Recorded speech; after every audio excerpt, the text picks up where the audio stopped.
Katie Allman reporting for Katie Chats here in downtown Toronto with filmmaker Cass Gardiner. How does it feel to have your film Edible Indian in Docnow?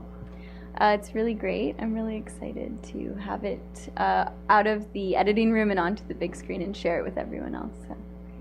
What was the inspiration behind the making of the film?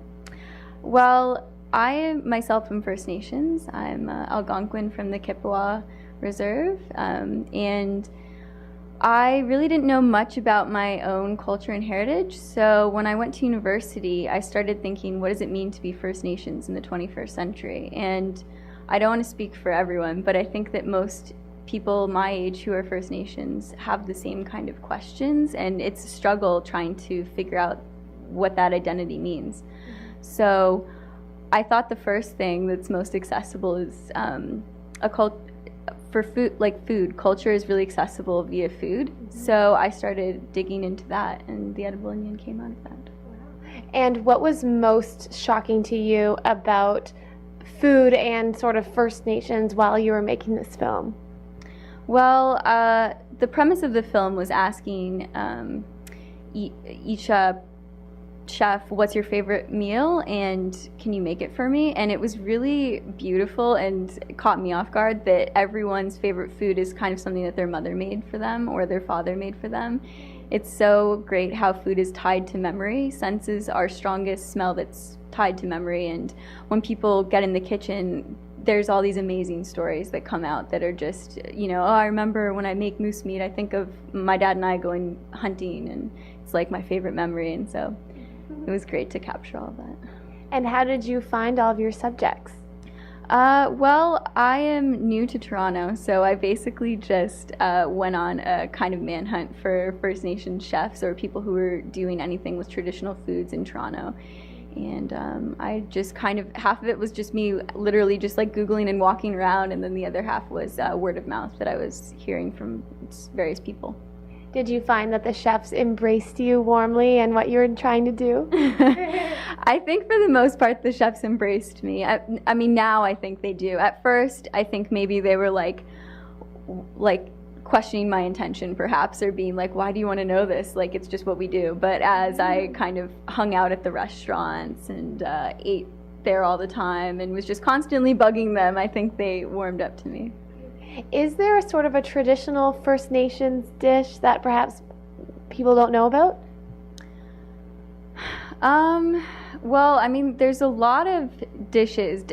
First Nations food is a little different than I think European food, because it was First Nations people lived off the land and they were semi-nomadic for the most part. So a lot of dishes were kind of like eaten just like by themselves. But I think one dish is the Three Sisters stew. The Three Sisters are corn, bean, and squash. They're called that because they're grown together. They all help each other grow, and they also help the soil like replenish itself. The nitrogen gets re-put back into the soil, so it's not depleted like most crops do with soil. And when eaten together, they form a full protein, and they have amino acids, and they have fiber and fats. So if you eat it together, it's like a complete meal. And you can make a stew with that, which is what most First Nations people did. And how do you hope audiences respond to your film? I hope that they like it. And I hope that it's I hope that they get something out of the First Nations culture. I hope that it's something that opens their eyes to maybe a part of our heritage or our culture, and kind of that struggle of what it means to be First Nations. And do you think that you'll make more films along the same lines in the future? Yeah, well, this is a short film. It's only 15 minutes. So I'm hoping to kind of use this to maybe get funding to expand it into a bigger film. Yeah. And who are the characters in your film? Well, there's 3 characters that I followed around. The first character is Chef Joel Ringett. He is the owner and head chef of Nish Dish, which is a catering business and soon to be Marketeria.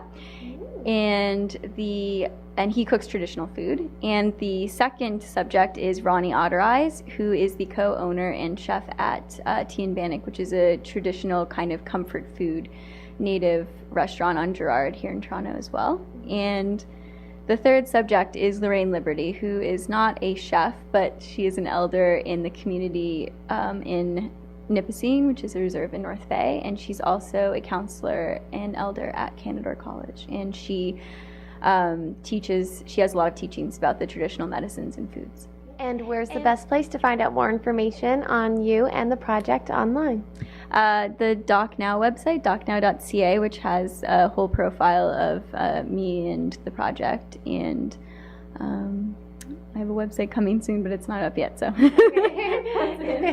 Thank you so much, Cass. Congratulations, and best of luck with the film. Thanks. Thank you. I'm Katie Allman reporting for Katie Chats here in downtown Toronto.